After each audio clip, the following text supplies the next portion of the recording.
میں نے خواب میں دیکھا کہ امی کمرے سے نکل کر باہر صحن میں آ رہی ہیں، ان کو ہاتھوں میں قرآن پاک نیچے گر کے بکھر جاتا ہے، میری چھوٹی بہن کے ہاتھ میں یہ پتہ نہیں کیا لکھا ہوا ہے، وہ سیڑھی پر رکھ کر قرآن جمع کرنے لگ جاتی ہیں، پارا وہ سیڑھی پر رکھ کر قرآن جمع کرنے نکل جاتی ہیں۔ دیکھیں خواب جو ہے نا، خواب اس میں اس کی تعبیریں ہوتی ہیں۔ اگر خواب میں قرآن آپ کے ہاتھ سے گر گیا تو اس کا مطلب یہ نہیں ہے کہ آپ قرآن کی توہین کرتے ہیں، سمجھ رہے ہیں؟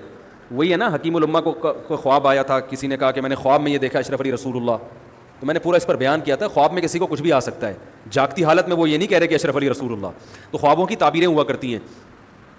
ایک آدمی نے مجھے کہا میں نے خواب میں دیکھا کہ میں نبی صلی اللہ علیہ وسلم کو دفن کر رہا ہوں۔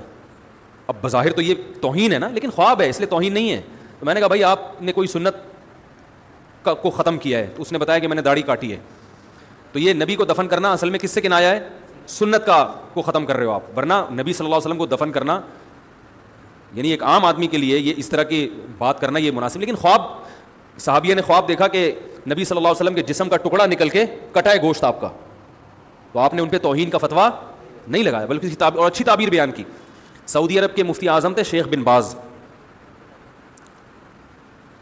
ہمارے ایک دوست تھے وہاں سعودی عرب میں، انہوں نے واقعہ سنایا کہ یہ مشہور ہوا تھا وہاں پر، شیخ بن باز رحمہ اللہ تعالیٰ کو کسی خاتون نے فون کیا کہ میں نے ایک عالم کو دیکھا ہے کہ وہ بیت اللہ کا برہنہ ہو کے طواف کر رہے ہیں بغیر کپڑوں کے۔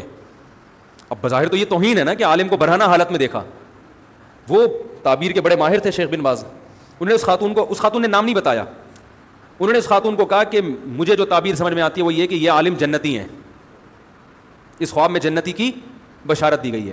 تو اس خاتون نے پھر نام بتایا کہ میں نے آپ کو دیکھا ہے، تو کہتے ہیں ایک ہفتہ وہ روتے رہے تھے، ایک ہفتہ روتے رہے، ان پر ایسی کیفیات طاری ہو گئی نا کہ اللہ کی رحمت کا تصور کر کے کہ شاید اللہ نے مجھے ایک بشارت دی ہو، خوشخبری دی ہو۔ تو یہ جو کلپ بازیاں کرتے ہیں نا لوگ، فلاں کو یہ آ گیا فلاں کو، یہ ظرف کے چھوٹے ہونے کی علامت ہے، تو ہمیں بہت کچھ ملتا ہے۔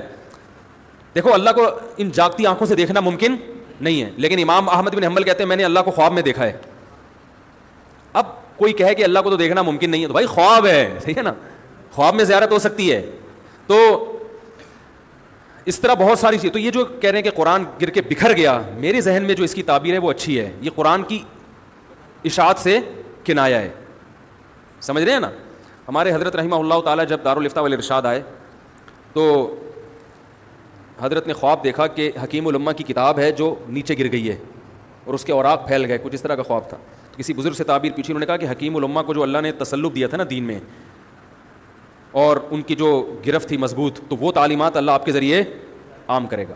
تو اس سے پریشان نہ ہو کہ اگر خواب میں قرآن ہاتھ سے بکھر گیا ہے، اس کے اوراق بکھر گئے ہیں، تو یہ اس سے پریشان ہونے کی ضرورت نہیں ہے۔